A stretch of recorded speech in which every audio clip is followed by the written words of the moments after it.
Beautiful sight there in Niagara Falls. And hey, we have our own sight for sore eyes here in southern Idaho, or at least the mountains of west central Idaho. This was a snapshot that I grabbed right before 4 o'clock from Brundage. 5 inches of snow on the snow stake from today, and very light snow still coming down across portions of Valley County. Nothing yet on the bogus snow stake. I will cross my fingers and hope that that changes overnight, but most of our precipitation, as far as anything measurable, has been north of the Treasure Valley today. And it is a first alert weather evening, so even though we saw some very light rain earlier today, I do anticipate with a cold front on the way tonight, it will be a soggy end to Super Bowl Sunday. So for the rest of tonight, look for some moderate rain in the Treasure Valley, likely firing up around 7 or 8 o'clock tonight as that front starts making its way through. Light mountain snow will continue to fall. Snow levels right now very high, above 6,000 to 6,500 feet. And accompanying that front will also be some wind gusts of 30 to 40 miles per hour. So if you have some very light outdoor items that you want to stay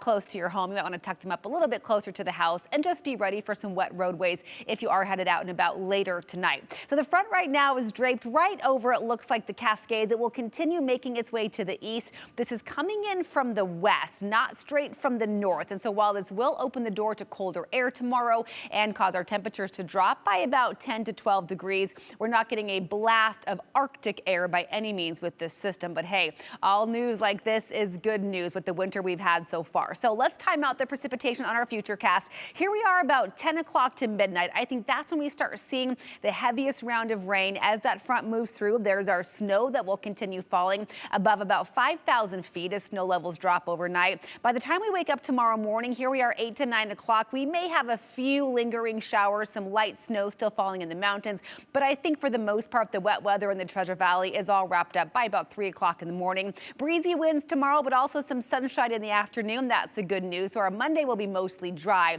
but you'll notice a little bit of a change out there as far as temperatures, still above normal, but not quite as warm as we've been. And by the time it's all said and done, from now through Monday afternoon, we could see another 3 to 8 inches in the high elevations of our central mountains. We're talking 6 to 7,000 feet plus, with a couple inches over the Boise Mountains and the Wood River Valley, maybe 2 to 5 inches in places like McCall and Cascade. 5 might be generous, but we'll have to see how long the precipitation holds on with that front coming through tonight. Morning lows tomorrow will be very mild because of the cloud cover overhead and the warm air mass in place right now. So mid to upper 30s to around 40 degrees. So that's why it will be rain for the Treasure Valley. Highs tomorrow still hit the upper 40s to low 50s across the Treasure Valley. So while this is a temperature drop from our 60 or so that we saw over the weekend, still very warm for early February. We stay cloudy and mild on Tuesday. Our next chance of precipitation arrives Wednesday, but you can see temperatures hold steady in the upper 40s to near 50 degrees in Boise through next weekend.